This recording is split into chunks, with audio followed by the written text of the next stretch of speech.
प्रसाद लाड बोलतायत, थेट जाऊया. त्यांचा जो गैरसमज झालाय तो दूर आम्ही करू याची मला खात्री आहे. त्यांच्या ज्या काही 6-7 गोष्टी त्यांच्या ज्या पूर्णत्वाकडे गेल्या नाहीत, ज्यामध्ये सरकारी अधिकाऱ्यांकडनं त्यामध्ये चुकीच्या पद्धतीने वागलं जातं, किंबहुना त्यांचं असं म्हणणं आहे की सरकारी अधिकारी त्यामध्ये खोडपणा करतात, किंबहुना त्यांनी बावनकुळे साहेबांवरती टीका केली. पण माझी त्यांना त्या बाबतीत देखील विनंती आहे की सन्माननीय चंद्रशेखर बावनकुळे हे राज्याचे नेते आहेत, आमचे नेते आहेत. तर त्यांच्यावरती देखील आरोप करत असताना त्या आरोपाची शहानिशा माननीय मनोज जरांगे पाटलांनी केली पाहिजे. मनोज जरांगे पाटलांच्या संपूर्ण सुरक्षेची हमी ही सरकारने घेतली आहे, त्यामुळे त्यांच्यावरती कोणी हल्ला करणार नाही ही खात्री देखील मी तुम्हाला देतो. आणि त्यांनी बावनकुळे साहेबांसारखा एक नेता जो सातत्याने त्यांना मदतीची भूमिका ठेवतो, त्यांच्या बाबतीत थोडा संयम ठेवून जर ते बोलले तर मला वाटतं निश्चित भविष्यात या सर्व प्रक्रिया करत असताना बावनकुळेसारख्या एका ज्येष्ठ नेत्याचा सन्मान राहिला तर निश्चितपणे त्याच्यात आपल्याला मदत होईल. पण या सगळ्या प्रक्रियेमध्ये ज्या पद्धतीनं भाषेचा वापर जरांगे पाटील विशेष करून करतात, काल प्रवीण दरेकर यांच्याबद्दल पण बोलताना त्यांनी आक्षेपार्ह भाषेचा वापर केला. आज बावनकुळे यांना देखील त्यांनी आक्षेपार्ह भाषा वापरली आहे.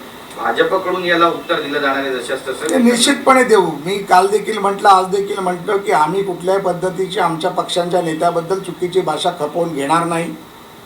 तुम्ही आंदोलक आहात, आंदोलकांमध्ये एक वेगळ्या प्रकारची चीड असते, आंदोलकांमध्ये एक आक्रमकता असते, आम्ही आक्रमकता समजू शकतो.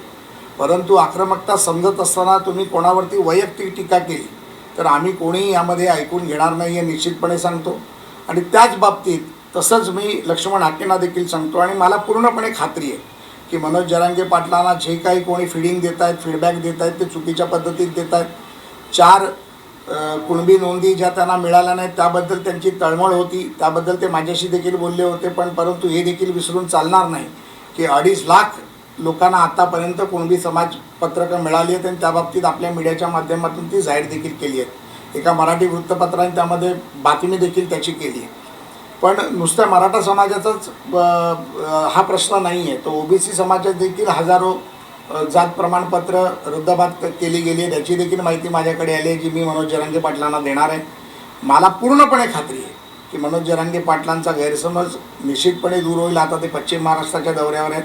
ज्या वेळेला ते बीडमध्ये जातील, जालन्यामध्ये जातील, त्यावेळेला अंतरवाली सराटीला जाऊन मी माझ्याबरोबर माननीय विखे पाटील साहेब, उदय सामंत साहेब आम्ही जाऊ, त्यांची भेट घेऊ आणि त्यांचा गैरसमज दूर करू आणि निश्चितपणे मला वाटतं की आमच्या विनंतीचा ते मान ठेवतील. तुम्ही आता सातत्यानं मनोज जरांगे पाटील यांच्या संपर्कात आहात. आतापर्यंत जरांगे पाटलांची जर आंदोलनं बघितली तर या आंदोलनामध्ये त्यांच्या भाषेवरूनच ते अधिक वादात राहिलेले पाहायला मिळाले. त्यामुळे त्या बाबतीत तुम्ही त्यांच्याशी काही बोलणार आहात का?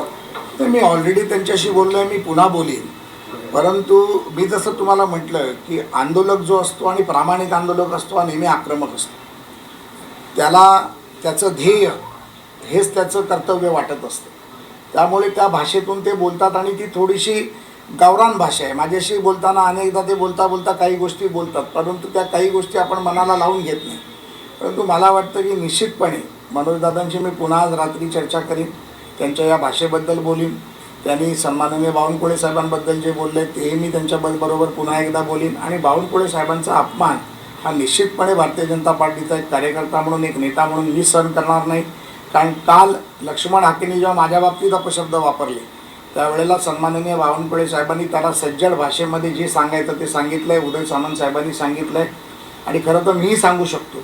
परंतु मला कुठेही त्याचा त्या शब्दातून उपद्रव निर्माण करायचा नाही आहे. गैरसमज असेल तर तो दूर करण्याचा माझा प्रयत्न आहे. प्रसाद लाड एकटे किती लढणार? बावनकुळेंनी पत्र दिली प्रमाणपत्र रद्द करण्यासाठी, आता एकनाथ शिंदे देखील सामील आहेत. नाही बघा, एकनाथ शिंदे साहेबांच्या बाबतीत त्यांनी बोलले तेही मी ऐकलं. त्या बाबतीत त्यांनी संजय शिरसाटांवरती आणि भुमरे साहेबांवरती आरोप केले, ज्यामध्ये कोणतरी त्यांच्या विरोधातल्या कार्यकर्त्याबरोबर बैठका झाल्या, हा त्यांच्या मनामधला राग होता.